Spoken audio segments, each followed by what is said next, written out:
और ऑपोजिशन ये कह रहा है भाई आप तो वन नेशन वन इलेक्शन कह रहे हो, नहीं 4 स्टेट का इलेक्शन नहीं करा सकते एक साथ। नहीं लेकिन अपोजिशन तो मना कर रहा है उसको। मैं इस बात वन नेशन वन इलेक्शन पे तो वो नहीं राजी नहीं, बट दिस सेइंग तो आपको 29 स्टेट का इलेक्शन एक साथ कराना है। रूल आएगा ना, जब आप रूल आएगा तो अभी तो उसके 4 के करा दो। बनेंगे।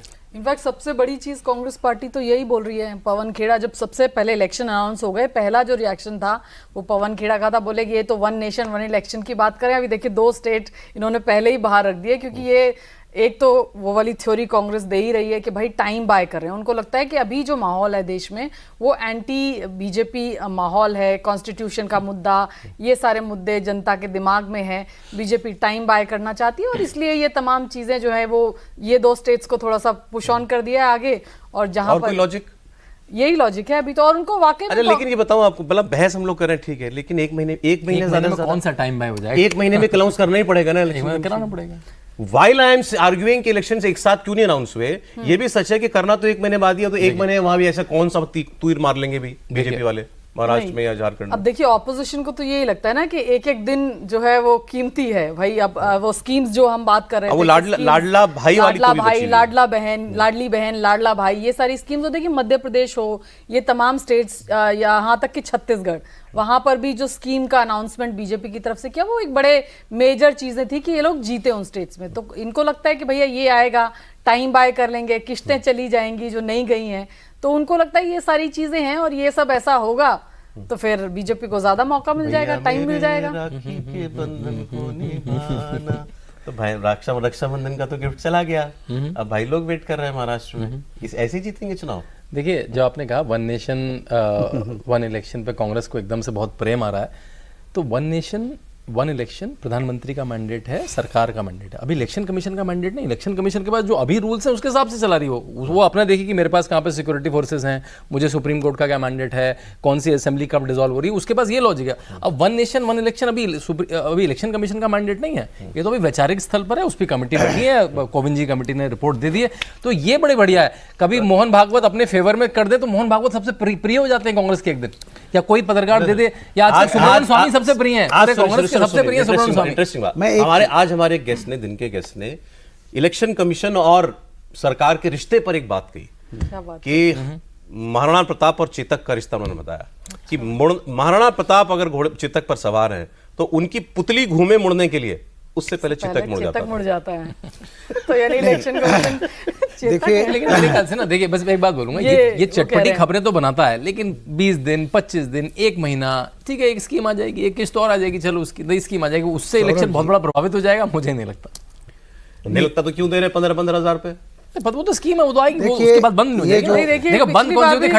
खटाखट जो कभी आई नहीं। संविधान चला जाएगा जो कभी गया ही नहीं।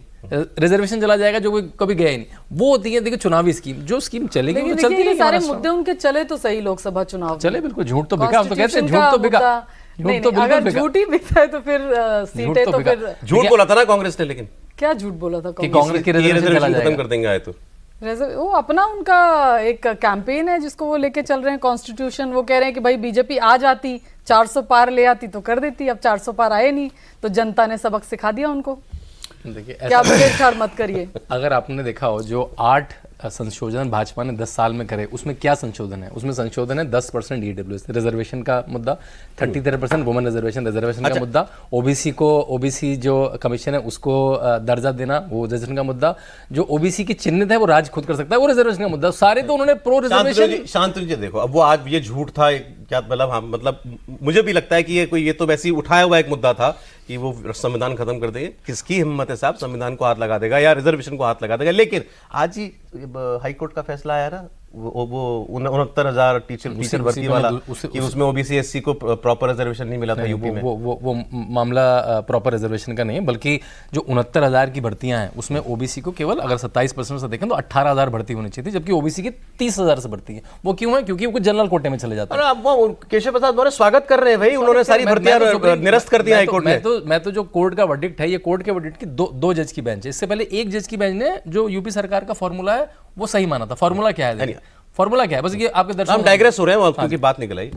फॉर्मूला ये है कि आप अगर एक बार रिजर्वेशन का लाभ ले लेते हैं तो आप रिजर्वेशन की सूची में रहेंगे क्या, या फिर हर स्टेज पे ओपन कंपटीशन होगा? ये दो फॉर्मूला है सर। हाँ, लेकिन कुछ भी कहिए सर, ये बीजेपी क्या आप कांग्रेस के फॉर्मूले पे आ गई है? ये अप्रेंटिसशिप का स्कीम कांग्रेस बोल रही थी चुनाव के अंदर, देखिए महिलाओं को पैसे देने का सिलसिला इन्होंने कर्नाटक से शुरू किया था। सौरभ जी, इस मुल्क में जब से ये देश आज़ाद हुआ है, चाहे राइट हो चाहे लेफ्ट हो, एक बात सबको है कि बिना सॉफ्ट सोशलिज्म के, आफ्टर ऑल मासेस को आप वोट तो आपको मासेस से लेने हैं ना, क्लासेस के वोट से एक म्यूनिसिपल कॉरपोरेशन का चुनाव नहीं जीता जाता।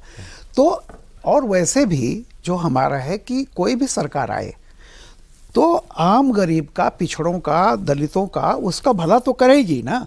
अब वो ठीक है, एक है कि फ्रीबीज क्या होता है एग्जैक्टली जैसे वो रेवड़ी सर प्रधानमंत्री नहीं, ने कहा था, वो रेवड़ी टीवी बांटने देंगे को। और ये कहा था ये रेवड़ी कल्चर खत्म नहीं हुआ तो ये this is the recipe for disaster, economically bankrupt हो जाएंगे।